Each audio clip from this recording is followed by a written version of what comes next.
भारत की सनातन संस्कृति में कहा जाता है कि पेड़ पौधों को भी हम पूजते थे या पूजते हैं अभी भी। और वेस्ट तो अभी अभी ये इनमें लगा हुआ है, मतलब उन्होंने पर्यावरण का काफ़ी विनाश करा है मानवता के साथ साथ। तो आपको क्या लगता है कि हमें बैक टू द रूट्स जाना चाहिए या जी, मॉडर्निटी के साथ आगे निकलना चाहिए? समय की मांग है कि हमें मॉडर्निटी आधुनिकता के साथ आगे नहीं जाना चाहिए, बल्कि हमें आधुनिकता और पुरातन यानी पौराणिकता और आधुनिकता के समन्वय के लिए कार्य करना चाहिए।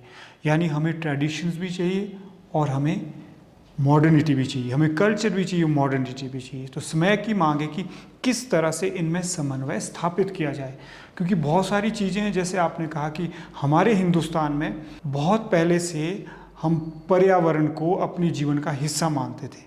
हमने कभी भी पर्यावरण की कीमत पर विकास नहीं चाहा है, इसीलिए तो हम वृक्षों को पूजते थे, नदियों को, पहाड़ों को पूजा करते थे। अगर हमें वृक्ष काटना है तो उससे पहले प्रार्थना करते थे कि हम एक वृक्ष काट रहे तो 4 लगाएंगे। तो अब ऐसा नहीं रहा है, तो स्वतः ही हमें सीख लेनी होगी।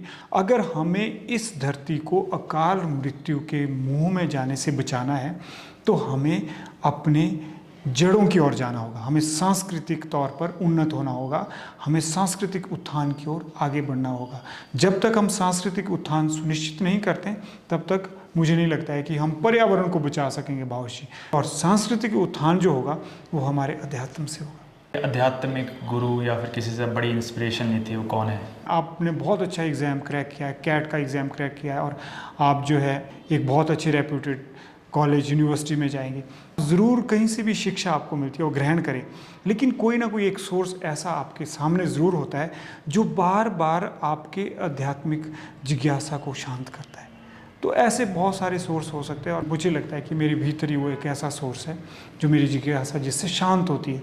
उदाहरण के लिए जैसे शून्य में जाना, शब्द में बखाना, समर्पण और संघर्ष में समन्वय को पहचाना, यही मेरे आध्यात्मिक जीवन का प्रेरणा स्रोत है।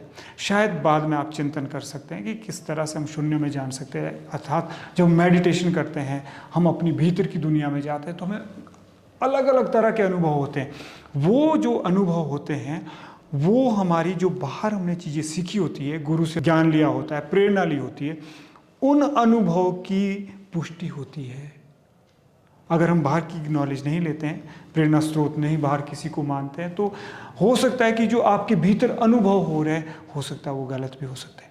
उसकी प्रमाणिकता, पुष्टि के लिए यह बहुत ज़रूरी है कि हम बाहर की चीज़ें भी सीखते रहें और भीतर भी जाते रहें। तो ये मेरे सबसे बड़े प्रेरणा स्रोत है। मैं ये भी क्वेश्चन पूछना चाहूँगा कि जैसे कई बिगिनर्स जाना चाहते हैं अध्यात्म की ओर, तो आजकल सोशल मीडिया का ज़माना है, काफ़ी गुरुज हैं उधर, तो उधर जाना चाहिए कि हमें अपने पुराणों या किताबों की तरफ जाना चाहिए? क्या लगता है आपको? देखिए, वो तो किसी का व्यक्तिगत चुनाव हो सकता है, हम क्यों किसी के दखल करें व्यक्तिगत चुनाव में, वो लोकतांत्रिक अधिकार सबका है।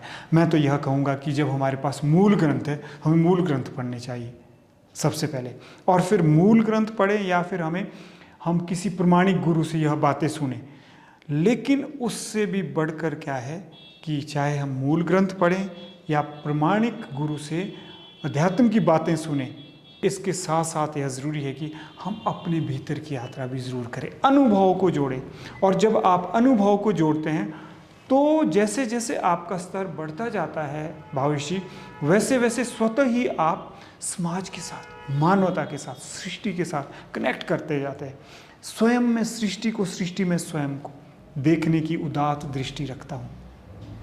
मैं ऐसा विश्व बंधु हूँ, मैं भारतीय हूँ, मैं हिंदू हूँ। तो यह भारतीयता की परिभाषा है।